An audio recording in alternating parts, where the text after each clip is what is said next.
Walk into SoFi Stadium today, and you'll find yourself questioning what you're actually looking at.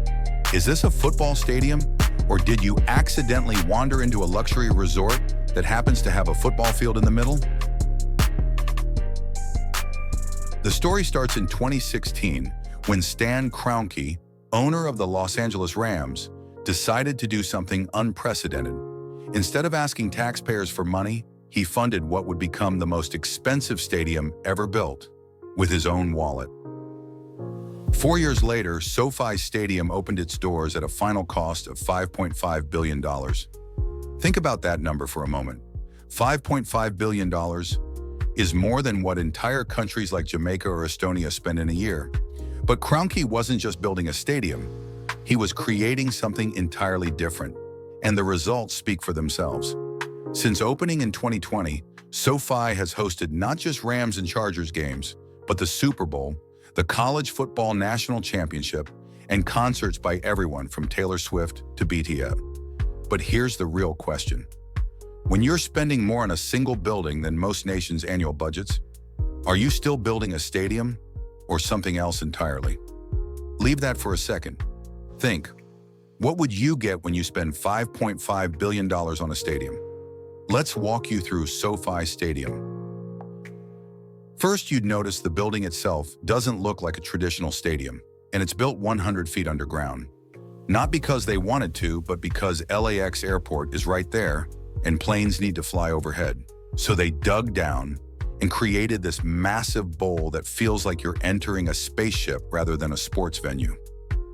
Above you is this incredible canopy made of ETFE, a super strong, translucent material that covers 1 million square feet. But here's the impressive part. 46 of those roof panels can actually open up, so you get fresh air, even though you're technically indoors. Now look up at the center of the stadium. Hanging there is the Samsung Infinity screen. It weighs 2.2 million pounds and displays 80 million pixels. But the real luxury reveals itself in the seating. SoFi has 260 private suites, more than any other NFL stadium. We're talking about spaces that can hold 50 people, complete with their own bars, private bathrooms, and dedicated parking spots. There's even a place called the Toyota Patio Club, where you can sit outside, feel the California breeze, and watch the game from what's basically a high-end beach bar overlooking a football field. The whole complex sits on 298 acres. That's 3 times bigger than Disneyland. And just like Disneyland, there's way more here than just the main attraction. They've got office buildings, shopping centers, and they're building a 300-room luxury hotel called the Kali Hotel. This hotel features suites that are 1,200 square feet with shower heads mounted 11 feet high, specifically designed for NBA and NFL players. Now, if SoFi was the only project like this, we could call it an outlier. But it's not. There's a whole wave of similar projects happening right now, and they're all taking notes from what Kroenke built in Los Angeles. The Nashville Titans are replacing Nissan Stadium with a completely new facility that'll cost $2.1 billion. This new stadium will have a fixed roof covering all 60,000 seats and climate control throughout. No more sweating through Tennessee summers or freezing during playoff games. The interesting part? Taxpayers are covering $1.26 billion of that cost, the biggest public stadium subsidy in American history. We've created a video on the year-long journey of this stadium, which you can watch later. Jacksonville is taking a different approach, spending $1.4 billion to completely renovate Everbank Stadium. The centerpiece is a massive canopy that'll cover every single seat, protecting fans from Florida's intense sun and frequent rain. The city and team are splitting the cost 50-50. Up in Chicago, the Bears want to build something even more ambitious. They're proposing a $2+ billion stadium right on the lakefront with a transparent roof offering views of the Chicago skyline.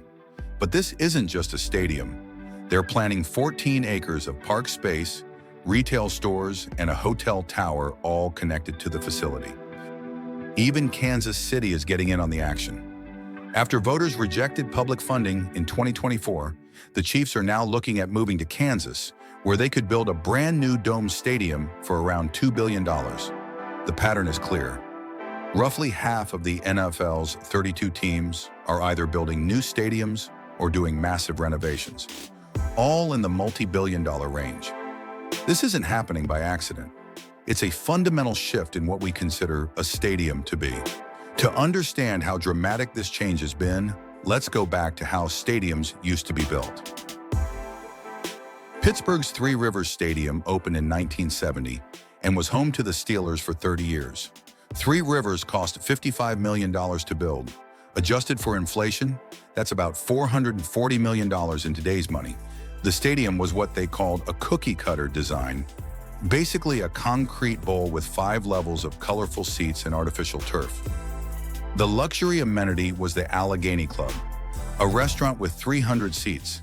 That was it. That was premium. There was no air conditioning, no fancy video screens, just a basic scoreboard and a public address system. Fans sat on metal benches, ate hot dogs from concession stands, and that was the experience. Everyone was pretty much equal. You bought a ticket, you got a seat, you watched the game. Now compare that to what replaced it. Acrisure Stadium, which opened in 2001, has 68,400 seats, including 7,300 club seats and 129 luxury suites. Modern stadiums like SoFi have taken this even further. 12 different club spaces and over 13,000 premium seats. Here's the shocking part. SoFi's $5.5 billion price tag is roughly 10 times more expensive than Three Rivers Stadium, even after accounting for inflation. But you're not just paying for inflation, you're paying for a completely different experience, a completely different philosophy of what a stadium should be. So what does this luxury experience actually feel like? Let's break it down by walking through a typical game day for different types of fans. If you're in a regular seat, you're still getting an incredible experience compared to stadiums of the past. The video screens are massive and crystal clear. The sound system makes you feel like you're on the field. And there's 5G Wi-Fi throughout the building, so you can share everything on social media without lag. The concessions are varied and higher quality than traditional stadium fare. But if you've got club access, that's where things get interesting. You walk through dedicated entrances, skip the regular concession lines, and eat at full-service restaurants with celebrity chefs. At SoFi, places like the Corona Beach House have retractable glass walls and feel more like upscale bars in Miami than stadium concessions. Climate-controlled comfort, cushioned seats, and exclusive restrooms transform the experience entirely. Now, if you're in a luxury suite, you're in a different world entirely. These spaces have their own bathrooms, dedicated waitstaff, and catering menus that rival high-end restaurants. You get VIP parking, private elevators, and access to exclusive clubs throughout the building. Technology integration is everywhere. Fans can order food through apps without leaving their seats, control camera angles on their phones, and even get real-time statistics delivered directly to their mobile devices. But here's what's really changed the game. These stadiums aren't just open on Sundays anymore. SoFi has the YouTube Theater, a 6,000-seat concert venue that hosts shows year-round. The complex has shopping, dining, and entertainment 7 days a week. It's become a destination, not just a stadium. Now let's talk about the elephant in the room. What does all this luxury mean for regular fans who just want to watch football? The numbers tell a stark story. Since 2013, the average cost of attending an NFL game has gone up 39%. But for teams with new stadiums, it's even worse. When the Raiders moved to Las Vegas in their new Allegiant Stadium, the average fan's game day cost jumped from $95 to $198. That's more than double. A luxury suite for one game can cost tens of thousands of dollars. Season packages for premium suites often run into 6 figures. Even basic club seats regularly sell for hundreds or thousands per ticket. Here's where it gets complicated. Many of these stadiums are built with significant public money. Nashville's new stadium is getting $1.26 billion in taxpayer funding. Jacksonville is using $600 million from city funds. But those public dollars don't buy equal experiences for everyone. What you end up with is a 2-tier system. Wealthy fans get climate-controlled comfort, private bathrooms, gourmet food, and dedicated service. Regular fans get basic seats and standard concessions. Still better than the old days, but clearly inferior to what's available just floors above them. And here's something that doesn't get talked about enough. These luxury amenities change the atmosphere. When the loudest, most passionate fans get priced out of the good seats, and those seats go to corporate clients who might not even care about the game, the energy in the stadium changes. The famous 12th man advantage that home teams use to enjoy starts to diminish when your most vocal supporters are watching from home because they can't afford tickets. This transformation isn't happening in a vacuum. It reflects something bigger going on in American entertainment and society. Think about concerts, restaurants, airlines. Everywhere you look, there's increasing separation between basic and premium experiences. Stadiums are just the most visible example of this trend. When public funds support luxury amenities that most taxpayers can't afford to use, we have to ask some tough questions. Should communities be subsidizing private luxury experiences? Are we creating public buildings or private clubs? The employment argument is real.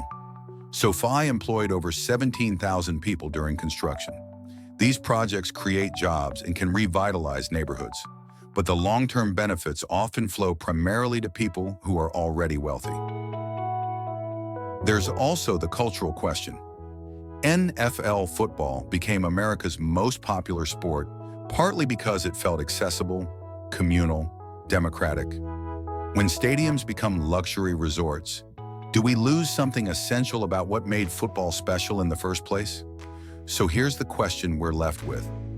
Are we witnessing the natural evolution of stadium design, or are we watching the end of stadiums as public gathering spaces? The facilities being built today are undeniably impressive. The technology is incredible, the architecture is stunning, and the luxury amenities are world-class.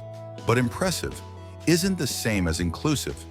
Maybe the real question isn't whether these billion-dollar complexes are worth the money. It's whether they're worth what we might be losing in the process. When stadiums become luxury resorts, who gets left behind? And what happens to the shared experience that made football more than just a game? What do you think? Are these mega projects making the fan experience better for everyone? Or are they creating a divide that could change the nature of sports fandom forever? Let us know in the comments and subscribe for more mega project breakdowns. We'll meet you in the next one.